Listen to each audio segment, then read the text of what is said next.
సరే ఇప్పుడు చాలామంది అంటే యోగా సెంటర్స్‌లో ట్రైన్ అవ్వకుండా టీవీలోనో, యూట్యూబ్‌లోనో పెట్టుకొని అంటే బుక్స్‌లోనో చూసి వాళ్ళకి వాళ్ళు ఓన్‌గా ఇంట్లో ఆసనాలేయడం, యోగా ట్రై చేయడం, మెడిటేషన్స్ చేస్తుంటారు. అలా చేయడం కరెక్టేనా? అది కరెక్ట్ కాదండి. ఓకే. ఎందుకంటే ఈ విద్యని అంటే ఒక హ్మ్. విధంగా పర్ఫెక్ట్ అయిన తర్వాత చేస్తే పర్వాలేదు. కానీ హ్మ్.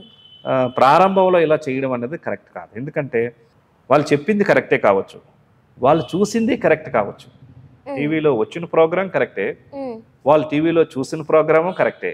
ఓకే. టీవీలో చూసింది మీరు కరెక్టే చేస్తున్నారని ఎవరు చెప్పాలి? అంతేకాదు కొన్ని కష్టతరమైన ఆసనాలుంటే హ్మ్. అక్కడ బాడీ అంతా కూడా మరి స్టక్ అవ్వడం కానీ, లేదంటే హ్మ్. పట్టేయడం గానీ, హ్మ్. లేకపోతే పెయిన్స్ రావడం గానీ, అదే విధంగా తప్పుడు రిజల్ట్ వచ్చే కూడా అవకాశాలు కూడా ఉంటాయి. హ్మ్. తేలికపాటి ఏదో వ్యాయామాలు, వార్మప్స్ అన్నీ చేసుకుంటే పర్వాలేదు గానీ, హ్మ్. ఇందులో కొన్ని ముఖ్యమైనటువంటి ఆసనాలనేవి గురుముఖంగానే నేర్చుకుంటే మంచిది. అవును. ఎందుకంటే మీరెలా చేస్తున్నారు అనేటటువంటిది మేము చూస్తే మీరు చాలా చేస్తున్నారన్నప్పుడు మీకొక కాన్ఫిడెన్స్ లెవెల్స్ ఉంటుంది. హ్మ్. లేకపోతే నేను కరెక్ట్ చేస్తున్నానా లేదా? హ్మ్. లేకపోతే ఏదైనా ఒక ప్రాబ్లమ్ వస్తే ఇలా చేయడం వల్ల ఏమైనా వచ్చిందంటారా?